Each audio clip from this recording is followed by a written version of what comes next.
안녕하세요. 오늘도 사연살롱을 찾아주셔서 감사합니다. 50대 딸을 키우는 엄마입니다. 이런 말이 어떻게 들릴지 모르겠지만 저는 정말 엄마가 되고 싶던 사람 중 한 명이었어요. 형제 없이 외동으로 자란 환경 탓도 있고 결혼 전부터 조그마한 아이들을 보면 절로 미소가 지어지는 게 저런 아이들을 낳고 키우는 건 얼마나 행복한 일일까 하는 상상으로 이른 나이부터 결혼을 꿈꿨어요. 하지만 제가 선택한 결혼에서는 아이는 쉽게 저를 찾아오지 않더라고요. 한동안 마음고생을 하면서 엄마라고 불리는 다른 이들을 마냥 부러워해야만 했는데요. 이런 속상한 저에겐 엎친 데 덮친 격이라고 또 하나의 복병이 있었어요. 어쩐지 결혼 전부터 저를 그다지 마음에 들어하지 않았던 시어머니는 제가 결혼하고 1년 동안 아이가 생기지 않자 슬슬 저를 압박하기 시작하셨죠. 급기야 결혼한 지 얼마 안 된 저에게 언젠가부터 아예 대놓고 애도 못 낳는 게 무슨 여자야? 라는 식의 막말을 하기 시작하셨어요. 애가 생기지 않아 속상한 건 누구보다 저였는데 저는 이래저래 마음고생을 할 수밖에 없었어요. 저 못지않게 아이를 좋아하고 원했던 남편은 결혼한 지 2년 정도밖에 되지 않았지만 자기 어머니한테 시달리는 저를 위해 산부인과에 가서 불임검사라도 받아보자고 저에게 권했어요. 지금은 결혼 전에 산정검사라는 것을 하는 예비부부가 많다고 하던데 저 때는 결혼 전에 산부인과에 가면 속도 위반한 것이 아니냐는 오해를 받을 때라. 여자가 임신도 하지 않았는데 산부인과에 간다는 것이 그리 내키는 일은 아니었어요. 하지만 누구보다 아이를 원했고 또 시어머니가 자꾸만 저에게 애도 못 낳는다고 뭐라고 하시니 정말로 내가 불임이기라도 한 건가 하는 불안한 생각에 남편의 손을 잡고 산부인과로 갔고 그곳에서 검사 결과에 놀라지 않을 수가 없었어요. 이런 말을 하게 되어서 유감입니다. 남편분께서 불임의 원인을 갖고 계세요. 우정자증이라고 채취한 정액에 정자가 없었어요. 혹시 모르니 오늘 한 번 더 채취를 해볼 건데 이런 경우는 생물학적으로 임신이 불가능할 수밖에 없습니다. 정자가 없다니.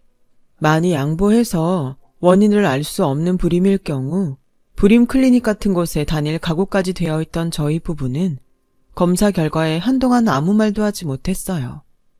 그리고 저도 저지만 남편은 처음 알게 된 자신의 몸 상태에 많이 놀란 듯 보였죠. 자기야, 괜찮아. 오늘 또 검사했으니까 결과가 달라질 수도 있지 않겠어? 집으로 향하는 길. 애써 남편을 위로했어요. 하지만 큰 이변이 없는 한 결과가 달라질 리 없다는 생각을 했었고 남편 역시 저와 같은 생각이었는지 저의 어떤 말에도 남편은 한동안 마음을 추스르지 못했어요. 그리고 다시 나온 검사 결과는 저희 부부가 예상했던 대로 첫 번째 검사와 일치했고 저희 부부는 아이를 포기해야 할지 아니면 입양을 선택해야 할지 고민해야 했는데요. 이런 저희 부부 말고도 검사 결과를 받아들일 수 없는 사람이 있었으니 저희 시어머니셨어요. 남편의 검사 결과를 듣고는 노발대발하시며 절대 당신 아들이 그럴 리가 없다고 저에게 화를 내셨죠. 제가 진단한 것도 아닌데 왜 저한테 화를 내시는지. 만약 불임의 원인이 저였다면 어떻게 됐을까? 저는 순간 아찔하기도 했어요. 그런 생각을 하진 않았는데 그 모습을 보고 나니 내심 불임의 원인이 제가 아니라 남편이라 다행이라는 생각까지 들더군요. 아무튼 저희가 아이를 갖지 못한다는 것이 당신도 받아들이기 힘드셨겠지만 저희에게도 힘든 일이라는 것을 당시 시어머니는 영 모르시는 듯 저를 붙잡고 이렇게 말씀하셨어요. 다른 병원에 가봐라. 작은 데 말고 큰 병원에 가. 아니, 어떻게 내 아들이 그런 망측한 병에 걸릴 수 있어? 분명 그 의사는 돌팔이일 거야. 옛날부터 애 못 낳는 집은 10중 8구 여자한테 문제가 있었는데? 너 혹시 그 의사한테 이상한 부탁한 거 아니야? 괜히 네가 문제가 있는 걸 내 아들한테 뒤집어 씌우는 거 아니냐고? 엄마, 무슨 말씀을 그렇게 하세요? 어머니, 지금 속상한 건 저희도 마찬가지예요. 어머님이 정 검사 결과를 못 믿겠다고 하시면 어머님이 이 사람 데리고 다른 병원에 가서 검사해보세요. 그럼 더 정확하겠네요. 뭐? 너 지금 시애미한테 대드냐? 아니요. 억울해서요. 어머님도 같은 며느리고 여자시면서 저한테 그런 말씀하시니 제가 억울해서 그래요. 웃기고 있네. 내가 너랑 같냐? 난 아들을 무려 둘이나 낳았어. 갖다 비교할 사람을 비교해야지. 내가 너 삐쩍 말라서 골골거릴 때부터 저거 애는 낳을 수 있을까 알아봤다. 내가 그때 너를 끝까지 반대했어야 했는데 내 죄다 내 죄. 너 이런 일이 옛날이었으면 소박감인 거 알긴 아니? 죄송하다고 빌어도 시원찮은데 뭐? 억울해? 내가 더 억울하다. 엄마, 문제는 나한테 있는데 왜 자꾸 이 사람한테 뭐라 그래? 나도 속상해. 근데 엄마가 계속 이러시면 내일이라도 다른 병원 같이 가요. 가서 엄마가 직접 검사 결과 들으시면 되겠네. 엄마 아들, 엄마가 2번 비참하게 만들면 속이 아주 시원하시겠어요. 남편은 그렇게 말하고 잔뜩 화가 나서는 저의 손을 거칠게 잡고 시댁을 나왔어요. 다른 일이면 몰라도 아이 때문에 우리가 이렇게 될 줄은 정말 몰랐는데 삼신할머니가 다 원망스럽더라고요. 그때였어요. 동네에서 양아치로 소문이 자자한 남편보다 6살 어린 대학 졸업한 시동생이 술이 떡이 돼서는 골목을 비틀비틀 걸어왔고 시댁 앞에서 딱 마주쳤는데 시동생이 먼저 말을 걸어왔어요. 형이랑 형수네? 벌써 가? 그리고 형이랑 형수 당분간 집에 안 올 거니까 엄마가 괜한 말 해도 전달하지 마라. 내가 또 뭘 전달을 했다고? 왜? 엄마랑 싸웠어? 또 형수한테 애 못 낳는다고 구박했구나. 하여간 우리 엄마 왜 그렇게 손주에 목을 매는지. 형수, 너무 스트레스 받지 마요. 원래 스트레스 받으면 생길 애도 안 생긴대요. 내 주변의 애들은 툭 하면 애가 졌다고 징징거리는데 참 세상은 이상해. 나 들어가요. 시동생은 그렇게 위로인지 뭔지 모를 가벼운 말을 하고 집 안으로 들어갔어요. 하지만 은근 저는 그 말이 참 기분이 나쁘더라고요. 누군 생각도 없었는데 덜컥 아이라는 선물이 찾아오고 저처럼 간절히 기다리는 사람에겐 이른 얄궂은 검사 결과나 주시다니. 그렇게 2달이 지났어요. 하지만 그러고 싶지 않은데 저희 부부는 예전처럼 아무렇지 않게 지내는 것이 조금 어색해졌고 저희 사이에 이상한 거리감이 생겨났는데 남편이 먼저 저에게 아이에 관한 이야기를 꺼냈어요. 미안해. 어쨌든 나 때문에 우리 사이에 애가 없는 거였는데 그동안 우리 엄마 때문에 자기만 힘든 시간 보내게 했어. 난 아이 없이 이대로 우리 둘만 살아도 좋고 아이 입양하는 것도 좋아. 난 무조건 당신이 하자는 대로 할 거니까 나 신경 쓰지 말고 우리 집 신경 쓰지 말고 당신 하고 싶은 대로 결정해. 에이, 그래도 아이 문제를 어떻게 나 혼자만 결정해. 그리고 자기가 일부러 그런 것도 아니고 그냥 우리한테 운이 없는 거지. 시간을 좀 갖고 차근차근 생각해보자. 혹시 알아? 자기 치료할 방법이 있을지. 그리고 물론 마음이 편하지는 않지만 그래도 당신 어머니도 우리 가족이니 뭘 결정하든 같이 결정해. 그렇게 말해줘서 고마워. 내가 자기한테 진짜 잘하고 살게. 우리 둘 다 너무 아이를 바래서였을까요? 남편과 이런 이야기를 나누는데도 저는 이상하게 마음이 답답하고 무거웠고 모든 사실을 안 친정 부모님은 그래도 남편이 착하고 성실한 사람이니 둘이 좋은 방법을 찾아보라고 하시며 당신들도 저희 부부의 결정에 무조건 찬성하겠다고 말씀하셨어요. 그리고 제가 친정 엄마랑 그런 통화를 한 다음 날 저녁 저는 시어머니의 다급한 전화를 받게 되었는데요. 제가 전화를 받자마자 시어머니는 숨이 넘어가는 듯 말씀을 시작하셨어요. 예, 큰애 집에 왔니? 아니, 왔건 안 왔건 너 우리 집에 와라. 비상사태야, 비상사태. 내가 정말 아들들 때문에 제명에 못 죽지. 아유. 시어머니는 제가 무슨 일이냐고 아무리 여쭤봐도 앓는 소리만 하셨고 무슨 일인지는 모르겠지만 상당히 놀라신 듯 보였어요. 그래서 저녁 식사를 준비하다 말고 저는 남편과 급하게 시댁에 가게 되었는데 저희 부부가 도착하니 거실 바닥에 웬 박스가 덩그러니 놓여 있었어요. 저는 속으로 저 박스는 뭐지? 개나 고양인가? 하는 생각을 했고 평소 동물이라면 질색팔색하는 시어머니라 박스 안에 누가 버리고 간 동물이 들어있나 예상했어요. 그런데 제가 무심코 상자 안을 들여다본 순간 저도 너무 놀라서 뒷걸음질 치고 말았는데 글쎄 그 박스 안에는 태어난 지 얼마 안 되어 보이는 베넷 저고리를 입은 아이가 아무것도 모른 채 동그란 눈만 이리저리 굴리고 있지 않겠어요? 어머니, 이게 도대체 무슨 일이에요? 왜 아기가 박스 안에 있어요? 아휴, 내가 정말 살다 이런 일은 처음이야. 답답하니까 빨리 좀 말해봐. 요즘 같은 시대에 누가 아이를 집 앞에 버리고 간 거야? 차라리 그런 거면 내가 경찰에 신고를 하지. 너희를 오라고 했겠어? 글쎄, 이 자식이 작년에 어떤 지지배랑 놀아나다가 이렇게 됐단다. 뭐? 야, 박우식, 설명해봐. 이게 무슨 소리야? 얘 네 애야? 아이씨, 다 듣고 뭘 더 설명하래. 아씨, 그때 분명 안전한 날이라고 했는데 지가 피임 안 해도 된다고 하더니 나도 억울해. 나도 피해자야. 피해자? 억울해? 이 미친놈아. 내가 그러길래 너 복학하기 전에 정신 차리라고 했지. 발정난 개새끼도 아니고 왜 이 여자 저 여자 찝쩍거리는데? 너 당장 애 엄마 데리고 와. 이러니 저러니 해도 결혼은 해야 할 거 아니야. 결혼은 무슨. 나 걔랑은 그냥 엔조이였어.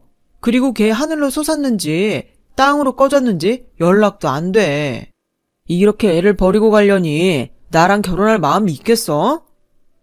에휴, 그럼 너 혼자 장가도 가기 전에 애나 키울 거야? 엄마, 내가 어떻게 애를 키워? 엄마는 그게 가능할 것 같아? 그냥 엄마가 늦둥이라고 하고 호적에 올려서 엄마가 키워줘. 그냥 늦게 여동생 하나 생겼다고 생각할게. 이 미친놈? 내가 돌았어? 내가 사내놈이면 100번 양보해서 그렇다 쳐. 근데 얘는 아무짝에 쓸모없는 기집애잖아. 내가 왜 이런 걸 키워? 엄마 손녀잖아, 핏줄. 치라라고 자빠졌네. 애는 지가 싸질러서 태어나게 하고 왜 핏줄 타령을 해? 그때였어요. 집안이 소란스러워지자 방금까지도 얌전히 있던 아이는 소리를 빽 지르며 울기 시작했고 저도 모르게 아이를 들어 조심스럽게 안고 달래기 시작하는데 시어머니가 저에게 대뜸 이런 말을 하셨어요. 아, 시끄러. 얘, 너는 이 상황을 어떻게 하면 좋겠니? 저요? 글쎄요. 저도 너무 경황이 없어서 그래도 일단은 도련님 애가 맞다면 애 엄마를 찾을 동안이라도 우리 쪽에서 맡아야 하지 않을까요? 언제까지? 그러다 제 엄마 영영 안 나타나면 그때 네가 책임질 거야? 그래, 형수 애 안 생긴다고 엄청 마음고생하잖아요. 이 애 형수 애라고 생각하고 키우면 어때요? 내 유전자면 형 유전자이기도 하잖아요. 야, 너 지금 그게 무슨 소리야? 왜? 영 모르는 애 입양하는 것보다 훨씬 낫지. 엄마, 안 그래? 뭐, 아주 이상한 말은 아니지. 기집애라 좀 그렇긴 한데 어쨌든 우리 집 핏줄이면. 엄마 답답한 건 알겠는데 그래도 우리 상식적으로 살자. 박우식 너 똑바로 들어. 얘 너 때문에 세상 빚본 아이야. 네가 준비가 됐건 안 됐건 너 때문에 태어난 아이라고. 네가 책임져. 애 엄마를 찾아서 같이 키우든 혼자 키우든 다른 사람한테 떠맡기지 말고. 알겠어? 남편은 저에게 다가와 아이를 달라고 했어요.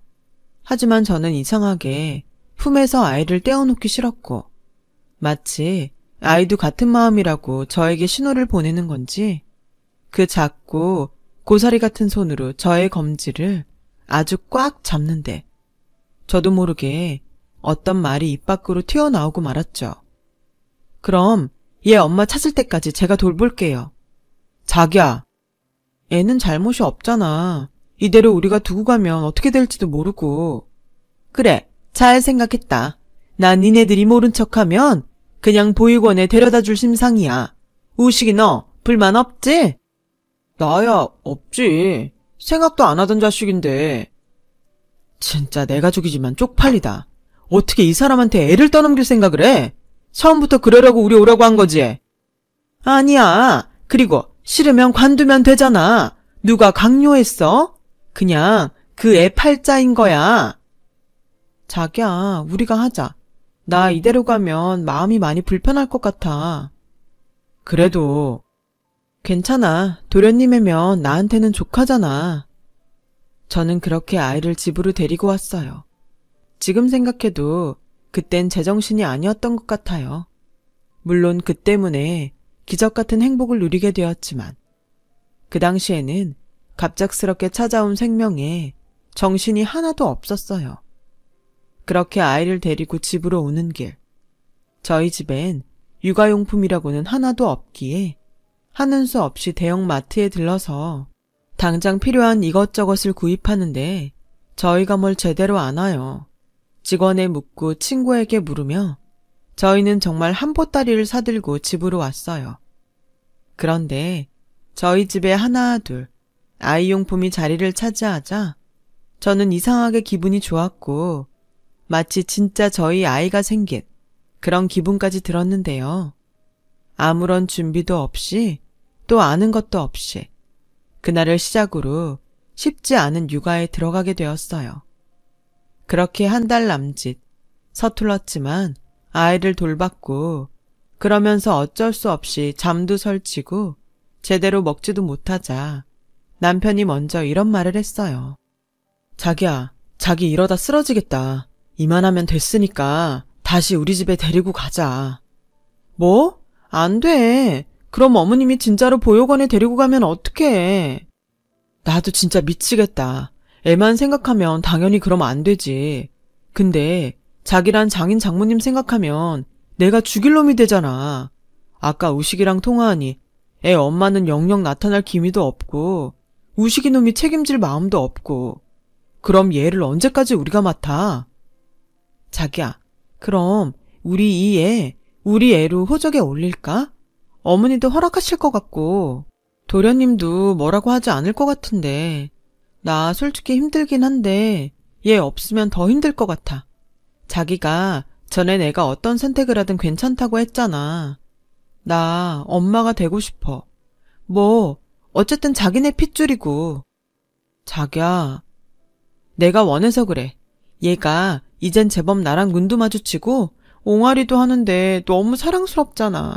아예 모르는 아이 입양하는 것보단 어쩜 산신할머니가 우리한테 이해를 보낸 게 아닌가 싶어. 저는 남편에게 간절히 부탁했어요.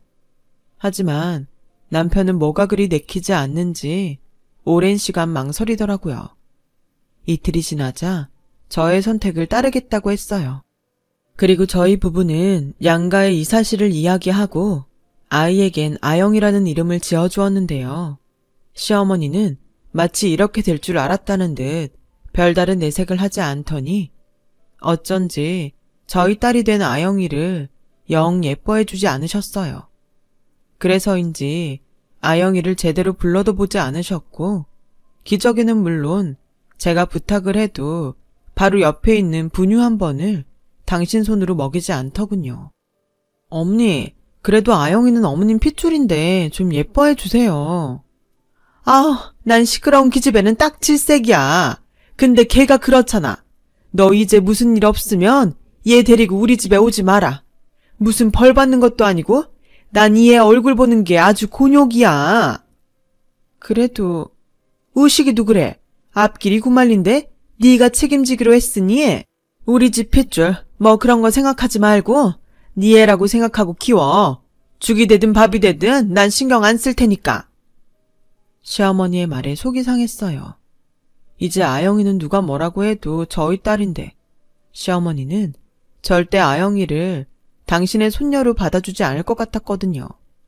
그리고 시동생도 제가 아이를 맡기로 하자 마치 정말 자기는 처음부터 아이가 없었다는 듯 아무렇지 않게 행동하면서 아영이한테 눈길조차 주지 않는데 이젠 저도 엄마라 그런지 그런 게 참을 수 없었어요.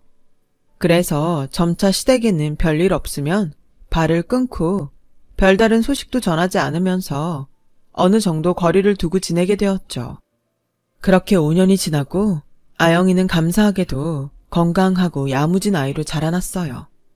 처음 아영이를 자식으로 받아들이는데 시간이 걸렸던 남편은 이젠 저보다 아영이의 일이라면 자다가도 벌떡 일어나는 딸바보가 되었고 저희는 누가 봐도 행복한 3인 가족이 되었어요. 그러는 사이 아영이의 진짜 아빠인 시동생은 대학을 졸업하고 취업활동에 들어갔지만 한 직장을 3개월도 다니지 못한다더군요. 여전히 집에서 용돈을 받으며 예전에 놀듯이 방탕한 생활을 이어갔는데 한 번은 무슨 바람인지 연락도 없이 저희 집에 찾아왔어요. 형수, 잘 지내셨어요? 네, 근데 연락도 없이 무슨 일로? 혹시 아영이 보고 싶어서 오셨어요? 저는 시동생이 아무리 방탕한 양아치여도 마음 한 부분엔 아이에 대한 미안함과 애틋함이 있을 줄 알았어요. 비록 시어머니 때문에 제대로 그 마음을 표현하지 못했지만 그럴 거라고 생각했었죠. 그런데 아니요, 다른 게 아니고 형 몰래 돈 좀 빌려줄 수 있으세요? 네? 얼마나요? 5천만 원이요. 제가 정말 급해서 그래요. 사실 창업을 준비하고 있었거든요. 근데 자금줄이 딱 막혀서 이것만 형수가 해결해주면 제가 평생 은인으로 여기고 제일 먼저 형수 돈 갚을게요. 도련님, 죄송해요. 그렇게 큰 돈이 저한테 있을 리가 없잖아요. 저는 직업도 없고 그냥 애 키우는 주부인데. 형수가 그냥 주부인가요? 친정에 돈 많잖아요. 부모님 임대업 하시고. 그러지 마시고 사돈 어른에게 부탁 좀 해서 빌려주세요. 저 정말 그 돈 없으면 죽어요. 시동생은 사정사정을 했어요. 하지만 평소 어떻게 사는지 제가 아는데 그런 큰 돈이 있어도 빌려줄 수는 없었죠. 그래서 저는 거절을 했는데 시동생은 너무한다며 금세 태도를 바꿔 저에게 큰 소리를 치더군요. 애 없이 평생 우리 엄마한테 구박받을 거 제가 해결해드렸는데 정말 너무하네. 자식 얻은 값 치른다고 생각하면 그리 큰 돈도 아닐 텐데. 뭐예요? 아무리 생각 없이 사는 인생이라도 할 말이 있고 하면 안 되는 말이 있는 거예요. 딸 얻은 값이요. 오히려 도련님이 저한테 감사해야 하지 않나요? 그때였어요. 남편이 오후에 딸의 유치원에서 아빠의 날 행사가 있어 반차를 내고 이른 퇴근을 했는데 저와 시동생이 하는 말을 현관에서 모두 들었더라고요. 그래서 남편은 신발장에 넣어둔 장우선을 들고 들어와 시동생을 향해 당장 꺼지라고 소리를 지르며 우산을 휘둘렀고 시동생은 그 우산을 피하며 집 밖으로 도망치듯 뛰어나갔어요. 그리고 그날 저녁 시어머니가 전화를 하셔서 하시는 말이 지금도 너무나 기가 막혀서 생생하게 남아있는데요. 너도 참 사람이 못됐다. 하나밖에 없는 시동생이 그렇게 부탁을 하는데 매정하게 딱 잘라서 거절했다며? 이래서 있는 것들이 더하다고 하는 거야. 너 나중에 우리 우식이 성공하면 얼굴 어떻게 보려고 그러냐? 너 나중에 우리 애 성공하면 애 대신 키워줬다느니 그런 말 하지 마라. 내가 요즘 네 길을 많이 살려줬지. 애도 못 낳아서 남의 새끼나 얻어 키우는 게 너 두고 봐. 내가 아주 벼르고 있으니까. 저는 시어머니의 그 통화를 녹음해서 남편에게 들려줬어요. 그리고 남편에게 말했죠. 미안해 여보. 근데 나는 이제 더 이상 당신 어머니와 가족으로 지낼 수는 없을 것 같아. 분명 나중엔 우리 아영이한테도 상처 주실 것 같고 솔직히 처음엔 아예 남보다는 핏줄이니까 더 나을 거라고 생각했는데 오늘 도련님 가시고 생각하니 친부가 가까이 있다는 게 무서워. 어머님도 그렇고 도련님이 아영이한테 먼저 말할 것 같아서. 미안해. 내가 진짜 당신한테 할 말이 없다. 솔직히 나도 당신처럼 우리 엄마랑 우식이가 언제 터질지 모르는 시한폭탄 같았어. 그래도 가족이라 선택을 못했는데 나 우리 집이랑 영 끊을게. 내가 지켜야 할 가족은 당신이랑 아영이야. 여보, 진짜 당신 그럴 수 있겠어? 천륜이라고 하잖아. 나랑 아영이도 천륜이야. 우리 아영이 키우면서 행복하게 살자. 내가 우리 가족 아무도 못 건드리게 지킬게. 사실 저는 남편에게 마음에는 없지만 이혼 이야기를 꺼내려 했어요. 그런데 남편이 먼저 자기 식구들과 연을 끊고 저와 저희 딸을 지키겠다고 말해주니 차마 이혼하자는 말은 못하겠더라고요. 그리고 되려 남편에게 미안하고 고마운 마음이 들었는데 남편은 다음날 혼자 시댁에 가서 저에게 이야기했듯 연을 끊자고 말을 했다고 하더군요. 그리고 혹시 자기가 없을 때 또 식구들이 들이닥칠 수 있으니 핸드폰 번호도 바꾸고 이사도 가자고 하는데 남편에겐 미안한 마음이 들었지만 저는 그제야 안심이 좀 되는 것 같았어요. 3개월이 지나갔고 저희 가족과 시댁 식구들은 더 이상 보는 일이 없어졌어요. 그래서 저는 명절에도 시어머니 생신에도 시댁에 가지 않아도 됐고 또 뭐라도 기분 상하게 하는 전화도 받지 않게 되었죠. 하지만 아주 아무렇지 않다고 하기는 좀 그런 게 묘한 찝찝한 마음 한구석에 남아 있었어요. 어쩌겠어요. 저도 저와 제 아이를 지켜야 하잖아요. 그래서 하루하루 구김살 없이 잘 커주는 딸아이를 보면 저는 엄마로서 마음 편히 행복을 누릴 수 있었어요. 그렇게 장장 20년을 시댁과 연을 끊고 살았고 딸은 그때까지도 출생의 비밀을 모른 채 저희 부부 품에서 착하고 성실하게 잘 자라주었는데요. 사실 제가 차마 남편에게는 아무 말도 하지 못했지만 내심 아주 조금 걱정했던 부분이 있었어요. 딸의 친부인 시동생의 그 양아치 기질이었죠. 또 어찌나 공부머리는 없는지 그 이름 없는 대학도 삼수 끝에 겨우 들어간 거라 혹여 딸이 시동생의 그런 부분을 닮았을까 걱정이 되었어요.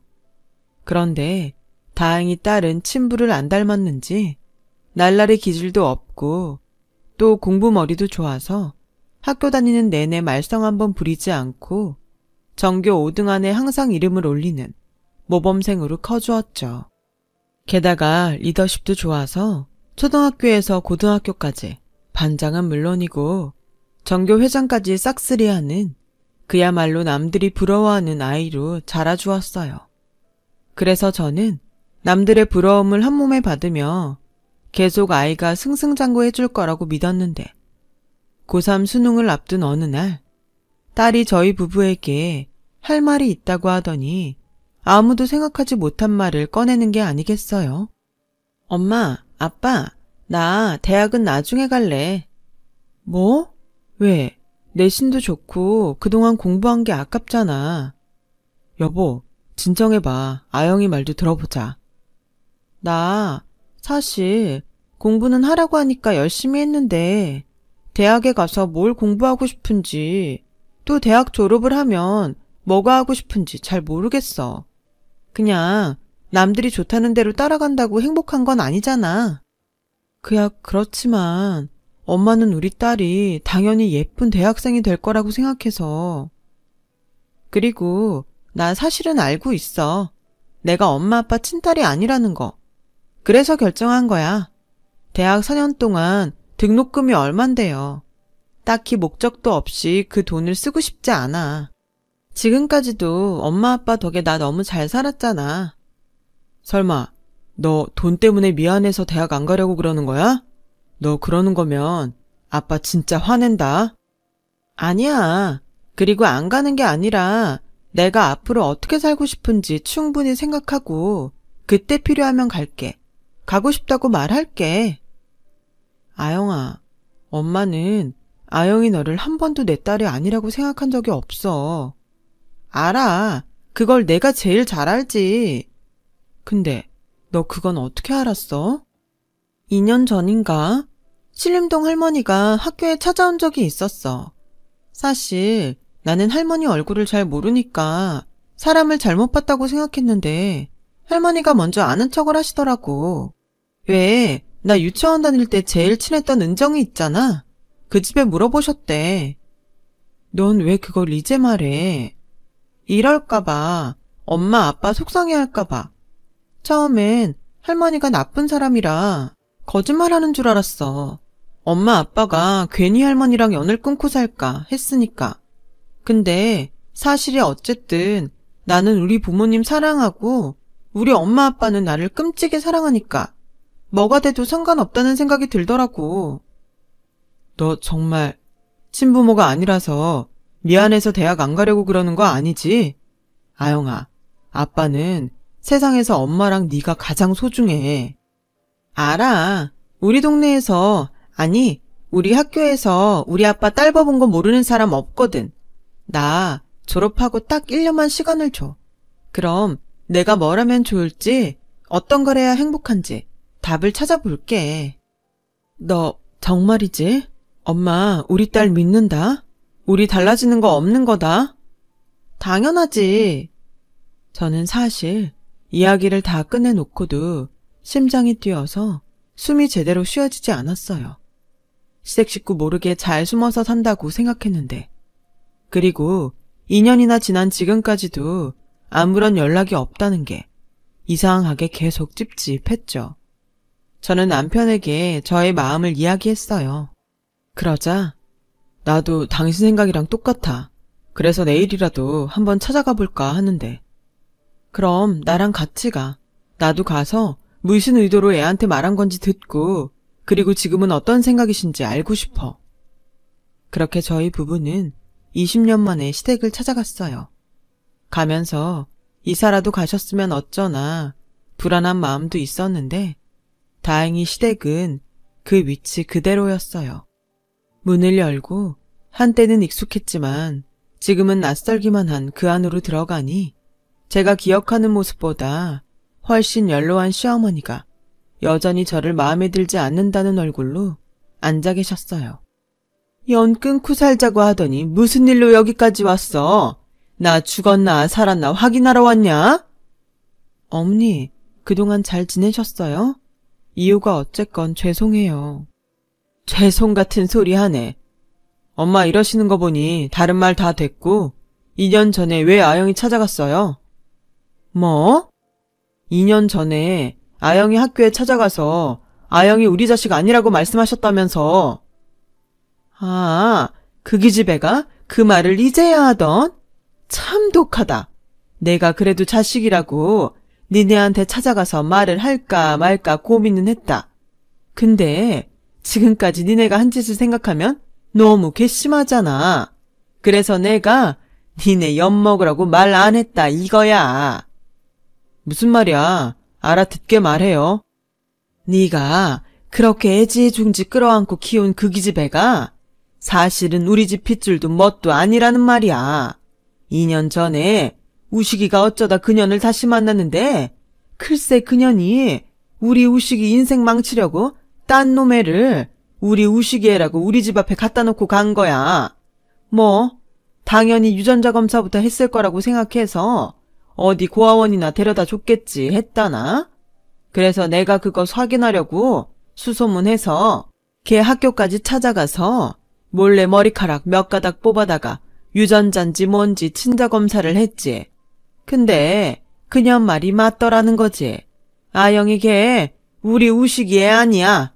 니네가 누구시도 모르는 이상한 애를 걷어 키운 거라고. 남편과 저는 단 한 번도 생각하지 않았던 일이라 놀라지 않을 수가 없었어요.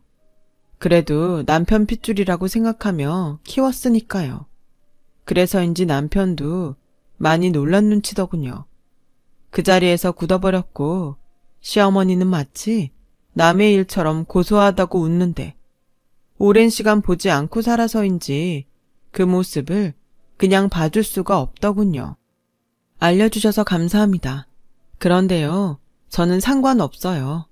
아영이 이미 제가 이 집에서 데려갈 때부터 제가 책임지기로 한 아이였고, 오히려 도련님이랑 이제 아무 상관없는 아이이니 저 더 마음 편히 살 수 있을 것 같아요. 뭐? 넌 누구인지도 모르는 그 더러운 애를 여태 키워놓고 배신감도 안 들어? 네, 저 아영이 키우면서 정말 많이 행복했거든요. 아영이는 그런 아이예요. 착하고 마음씨도 예쁘고 게다가 공부도 잘하고요. 은근 도련님을 너무 안 닮았다고 생각했는데 왜 그런지 이제야 알겠네요. 어머님 말처럼 누구인지는 모르겠지만 확실한 건 도련님 애가 아니라서 다행이라는 거예요. 야, 너 지금 오랜만에 와서 사람 염장 지르냐?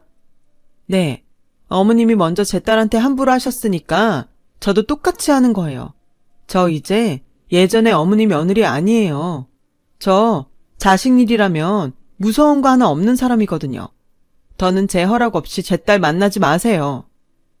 아주 모성이 눈물 나네. 누가 들으면 지가 나온 줄 알겠어. 엄마, 됐어요. 몰랐던 거 알려줘서 고마워요. 근데 여기까지만 해요.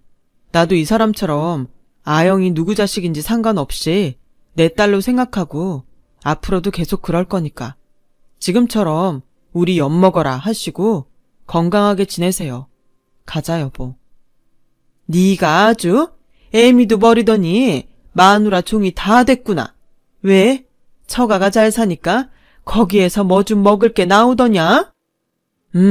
아주 많이 나오더라. 그러니까 앞으로도 각자 알아서 살아요. 저와 남편은 그렇게 또다시 시댁을 나왔어요.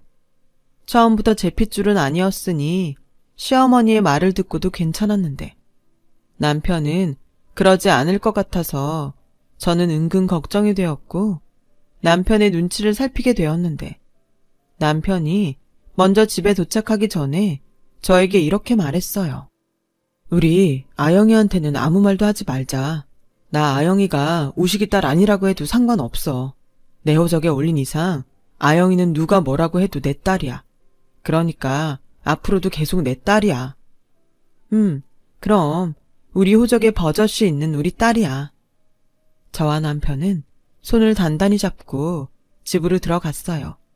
그러자 이제 더 이상 수능 공부에 열을 올릴 필요가 없는 딸이 지가 만든 저녁이라며 카레를 만들어 놓고 저희를 기다리고 있었고 그날따라 더욱 예쁜 저희 딸과 세상에서 가장 맛있는 카레를 먹었는데 카레가 매워서인지 자꾸만 눈물이 나오려고 하는 거 있죠.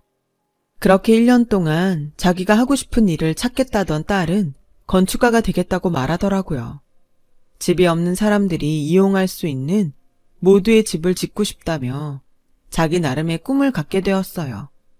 그래서 약속대로 수능을 쳐서 늦었지만 대학에 들어갔고 대학 졸업 후에는 젊은 나이에 좋은 감각과 철학으로 지역 신문과 잡지 등에 소개가 되기도 했어요.